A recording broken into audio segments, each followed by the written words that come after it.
और विश्व भर में फैले भगवान बुद्ध के अनुयायियों को बुद्ध पूर्णिमा की बैसाख उत्सव की बहुत बहुत शुभकामनाएं।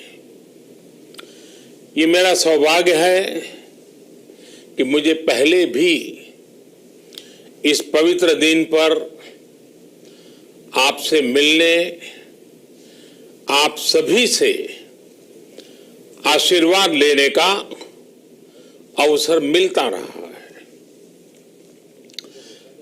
2015 और 2018 में दिल्ली में और साल 2017 में कोलंबो में मुझे इस कार्यक्रम से जुड़ने का, आपके बीच आने का मौका मिला था। हाँ, इस बार परिस्थितियां ही कुछ और हैं, इसलिए आमने सामने आकर के आपसे मुलाकात नहीं हो पा रही। साथियों, भगवान बुद्ध का वचन है, मनो पुब्बम गमा धम्मा, मनोसेट्टा मनोमया, यानी धम्म मन से ही होता है, मन ही प्रधान है, सारी प्रवृत्तियों का अगुवा है। इसलिए आपका और मेरा मन का जो जुड़ाव है, उसके कारण सशरीर उपस्थिति की कभी उतनी महसूस नहीं होती। आपके बीच आना बहुत खुशी की बात होती, लेकिन अभी हालात हमें वो परमिट नहीं करते हैं और इसलिए दूर से ही टेक्नोलॉजी के माध्यम से आपने मुझे अपनी बात रखने का अवसर दिया। इससे बढ़कर के संतोष और क्या हो सकता है। साथियों, लॉकडाउन की इस विकट परिस्थितियों में भी वर्चुअल बैसाख बुद्ध पूर्णिमा दिवस समारोह, इसके इस आयोजन के लिए अंतर्राष्ट्रीय बौद्ध संघ प्रशंसा के पात्र है। आपके इस अभिनव प्रयास के कारण ही इस आयोजन में विश्व भर के लाखों अनुयायी एक दूसरे के साथ जुड़ रहे हैं। लुम्बिनी, बोधगया, सारनाथ और कुशीनगर के अलावा श्रीलंका के श्री अनुराधापुर स्तूप और वासुदेवा मंदिर में हो रहे समारोहों का इस तरह एकीकरण कितनी अद्भुत कल्पना है, कितना सुंदर दृश्य है। हर जगह हो रहे पूजा कार्यक्रमों का ऑनलाइन प्रसारण होना अपने आप में अद्भुत अनुभव है। आपने इस समारोह को कोरोना वैश्विक महामारी से मुकाबला कर रहे पूरी दुनिया के हेल्थ वर्कर्स और दूसरे सेवा कर्मियों के लिए प्रार्थना सप्ताह के रूप में मनाने का संकल्प लिया है। करुणा से भरी आपकी इस पहल के लिए मैं आपकी सराहना करता हूं। मुझे पूरा विश्वास है कि ऐसे ही संगठित प्रयासों से हम मानवता को इस मुश्किल चुनौती से बाहर निकाल पाएंगे, लोगों की परेशानियों को कम कर पाएंगे। साथियों, प्रत्येक जीवन की मुश्किल को दूर करने के संदेश और संकल्प ने भारत की सभ्यता को संस्कृति को हमेशा दिशा दिखाई है। भगवान बुद्ध ने भारत की संस्कृति और इस महान परंपरा को बहुत समृद्ध किया है। वो अपना दीपक स्वयं बने और अपनी जीवन यात्रा में दूसरों के जीवन को भी प्रकाशित करते रहे। और इसलिए बुद्ध किसी एक परिस्थिति तक सीमित नहीं है, किसी एक प्रसंग तक सीमित नहीं है। सिद्धार्थ के जन्म, सिद्धार्थ के गौतम होने से पहले और उसके बाद इतनी शताब्दियों में समय का चक्र अनेक स्थितियों परिस्थितियों को समेटते हुए निरंतर चल रहा है।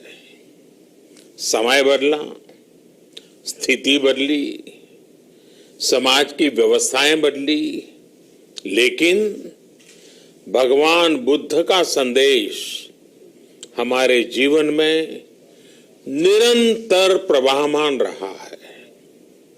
ये सिर्फ इसलिए संभव हो पाया है क्योंकि बुद्ध सिर्फ एक नाम नहीं है, बल्कि एक पवित्र विचार भी है।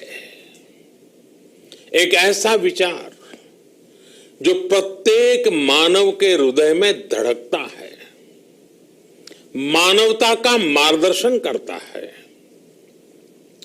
बुद्ध त्याग और तपस्या की सीमा है। बुद्ध सेवा और समर्पण का पर्याय है। बुद्ध मजबूत इच्छा शक्ति से सामाजिक परिवर्तन की पराकाष्ठा है। बुद्ध वो है जो स्वयं को तपाकर, स्वयं को खपाकर, खुद को न्योछावर करके पूरी दुनिया में आनंद फैलाने के लिए समर्पित है। और हम सभी का सौभाग्य देखिए, इस समय हम अपने आसपास ऐसे अनेकों लोगों को देख रहे हैं जो दूसरों की सेवा के लिए, किसी मरीज के इलाज के लिए, किसी गरीब को भोजन कराने के लिए, किसी अस्पताल में सफाई के लिए, किसी सड़क पर कानून व्यवस्था बनाए रखने के लिए चौबीसों घंटे काम कर रहे हैं। भारत में, भारत के बाहर ऐसा प्रत्येक व्यक्ति, विश्व के हर कोने में ऐसा प्रत्येक व्यक्ति अभिनंदन का पात्र है, नमन का पात्र है।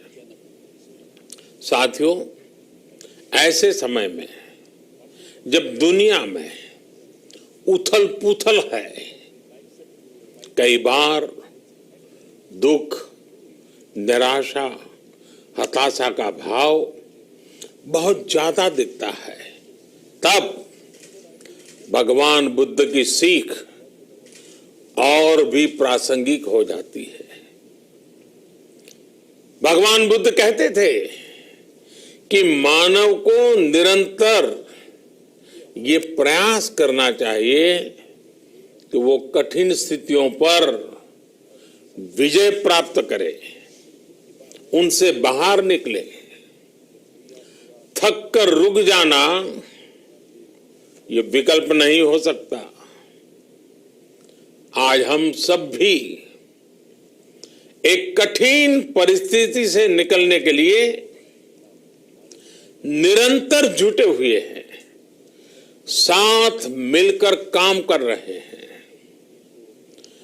भगवान बुद्ध के बताए 4 सत्य यानी दया, करुणा, सुख दुख के प्रति समभाव और जो जैसा है उसको उसी रूप में स्वीकारना, ये सत्य निरंतर भारत भूमि की प्रेरणा बने हुए है।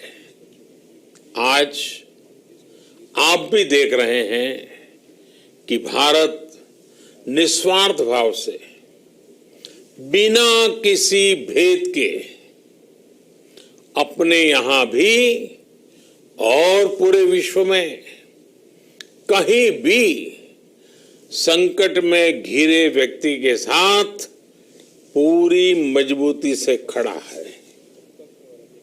लाभ हानि, समर्थ असमर्थ से अलग